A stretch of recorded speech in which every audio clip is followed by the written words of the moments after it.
9 laps once again, 11 kilometers, and a reminder of what happened earlier on. Half the track is wet, half the track is starting to get drier and drier. This is going to make it a challenge then for our drivers in this one. Let's take you through the starting lineup for the OKN Junior qualifying Heat 2. It's James Anagnostiadis from Kasper Reipold on row 1, Kees Aziza and Xavier Didkovsky on row 2. Mats Witwer and Oscar Gallin, they go from row 3. Oscar Gallin retiring in his first race earlier on, finishing 29th. Egon Prodotti, who finished 4th earlier on, will have Ella Hakkinen, who finished 5th alongside. They go from 7th and 8th on the grid. Connor Clancy and Vanessa Schilkene go from row 5 in the top 10.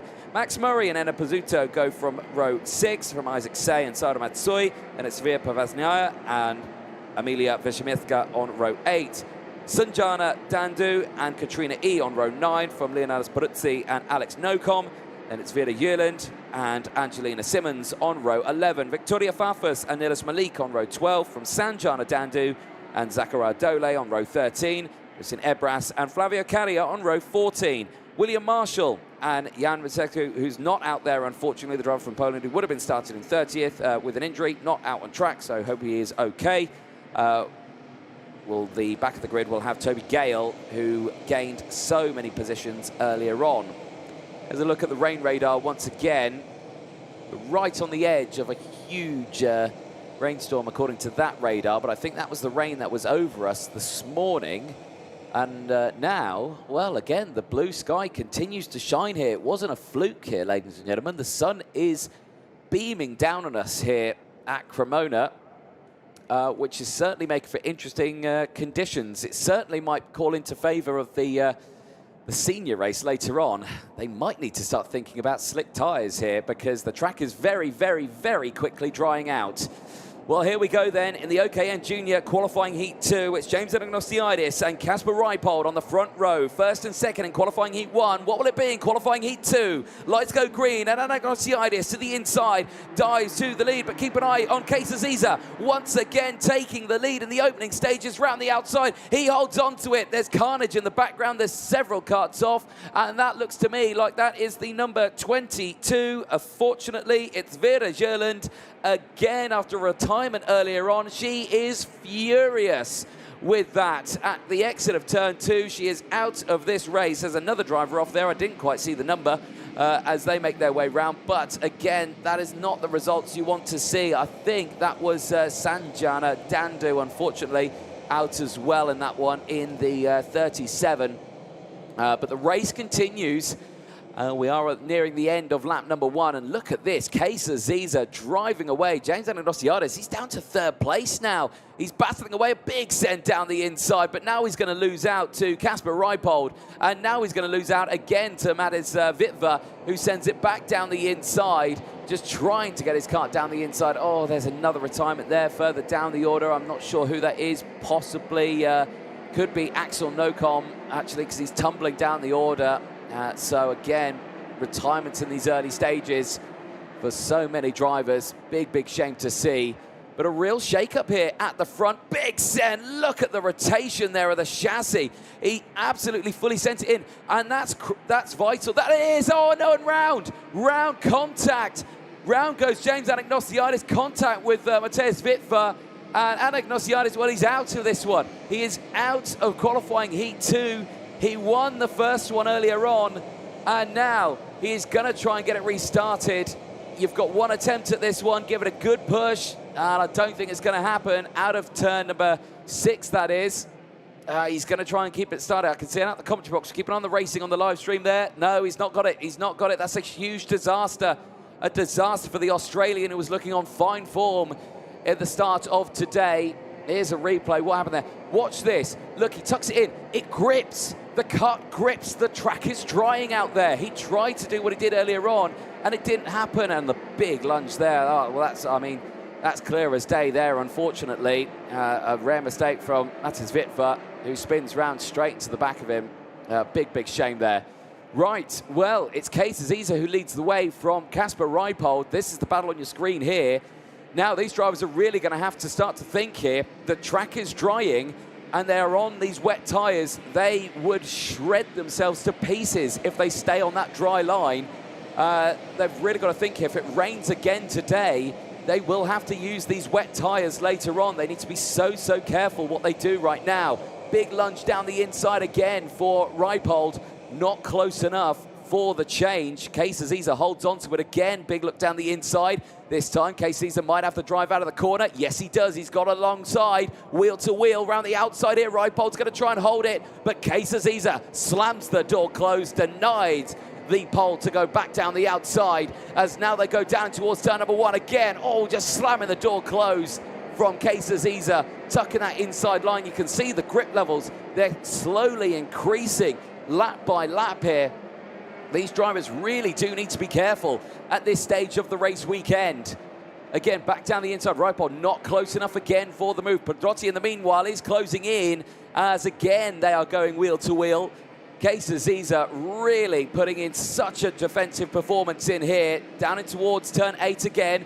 Wide line. Now down the inside, Reipold's got it, but Caesar again will have the exit speed on that wet line. Oh, mistake, a check over the shoulder there for Reipold, just to see what was happening, and he clips the curb, and he goes into the grassy area. Amazingly, he doesn't lose too much time, and he actually sends it down the inside of turn 11. Again, wheel to wheel for the two of them. Again, a huge slide from Aziza, but he gets his car back down the inside again. Look at this. This is absolutely superb. Pedrotti has closed right in as well. It's 1, 2, 3 for these drivers, and this is only a qualifying heat. This will only determine where they start for the final later on, and at the moment, as they stand, it would be Reipold and Caesar who would be starting on the front row. Down the inside in towards turn 3, it is Reipold to the inside. Oh no, and off the track goes Caesar. He clips the muddy part at the edge of the circuit through turn 3, and he tumbles down the order. Through goes Dudkovsky down the inside as well. Aziza is down into P4 now. That is a disaster. But the race is not over yet, as he continues to battle straight back down the inside. He's going to waste no time, and now off the track goes Dudkovsky. Dudkovsky off the circuit, and Clancy, Say, Pizzuto, and I believe even Hella Hakkinen has got past. He's lost so many positions after that one. Yeah, Dudkovsky has gone down to P9 now. Oscar Gallin got through into P8. So that is a huge turn of events here. Right, lap 5 then, and this is the battle for third place on your screens. Reipold's leading from Pedrotti. This is first and second on your screen. That battle, I'm sure, is not over, as down the main straight, Ella Hakkinen's going wheel to wheel with Pizzuto just off camera. This battle for third place, though, Caesar, Connor Clancy, and Isaac Say, line astern right now. And again, looking out on the track, there is definitely a dry line starting to form on the circuit. The sun beating down on the track here at Cremona. Air temperature increasing again, still there at 18 degrees at the moment. It is warming up as the sun beats down on us here. These are the most challenging conditions I'm sure these drivers will have this weekend, with a drying circuit on wet tyres, used wet tyres as well. Reipold and Pedrotti, it's all going well, and oh dear, you've got to feel for your drivers who have retired from this one. That was a brief look there at San Gianadando and Vera Jurland, unfortunately, just watching this race from the sidelines.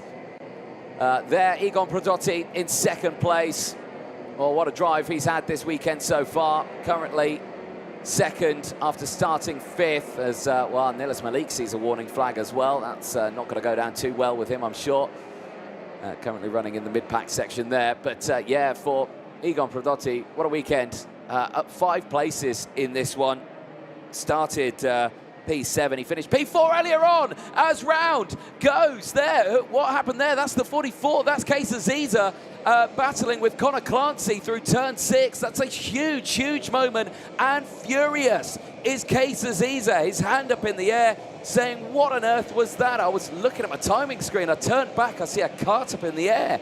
Not unsure what happened for those two drivers through turn 6, but both of them tumbling down the order. Clancy's recovered back to 13th, Caesar back into 15th. That is a huge moment through turn 6 and 7. I'd be curious to see what on earth actually happened there as we cut back here to Pizzuto in the number 34. Has got the close company of San Matsui in the number 24, starting to close in, the driver from Japan. Really strong. This battle here, though, on your screen, This is Ella Hakkinen and Isaac Say. Isaac Say up there. Right, this was the moment. Well, it was just down the inside, and whoa, big moment there. Well, it was actually a lucky recoverment there. Actually managed to spin back round. A huge send from Connor Clancy. The gap was not there, and just a very lucky rotation for Kesa Caesar, and able to keep going. If it faced the other way, it might have stalled there. So they were both very, very lucky to actually stay in this race, but clearly furious for Kesa Caesar, who was battling right at the front earlier on of this race. And yeah, I think understandably there, warning flag for Connor Clancy. Right, action here is down the inside. Egon Prodrotti fighting for the race lead. And now Kasper Reipold now having to start to defend as we go on to the final lap here for Superheat qualifying Heat 2 for the junior category. And it is Reipold from Prodrotti, who are leading first and second, clear by 4 seconds from the rest of the field. It is all down to these two here. Reipold, defensive in towards turn 3. Defensive again in towards turn 5. Prodrotti might have the exit here. He is chasing for the race lead. He's got the inside line, not close enough. Nearly a carbon copy of what Clancy and Aziza did earlier on, but no contact between the two of them this time around. Reipold to the inside line. Prodrotti trying to hold on to it. The battle's happening thick and fast all the way throughout. Back with them as they go through turn number 9 and 10. This is the moment that Reipold needs to be careful. He needs to be really, really committed on where he positions the kart right now. Oh, throws the dummy. There does Prodrotti, tries to get it down the inside. It didn't work out with him. Reipold slamming the door closed and will hold on to the lead of this one. It's Kasper Reipold to the checkered flag. He'll start on pole for the final later on today. Kasper Reipold from Poland is looking so strong this weekend in the junior category. The winner of the final yesterday starts on pole on day 2 here in Cremona. What a qualifying heat that was. All the way throughout. Hands up there for all the drivers, but for Kasper Reipold, what a win. Prodrotti finishing in second from Isaac Say. What a drive. What a drive from the driver from Singapore. 10 places gained to finish there in P3. Leonardo Peruzzi, 15 places to finish in P4. Ella Hakkinen finishing in an incredible P5. 3 places gained as well from Sara Matsui, 8 places gained. Enna Pizzuto finishing in 7th place. But your top 3 on the screen, it's Kasper Reipold, Egon Prodrotti, and Isaac Say. 1, 2, 3. What a race. A look then at the rest of the classifications at the end of that one. Oscar Gallin finishing in 8th place from Max Murray. Toby Gale, didn't see much of him in that one, but 21 positions gained. He finishes just outside that top 10. He helps himself out a little bit, but he is still down in that order. Are we going to see a carbon copy of what we saw earlier on?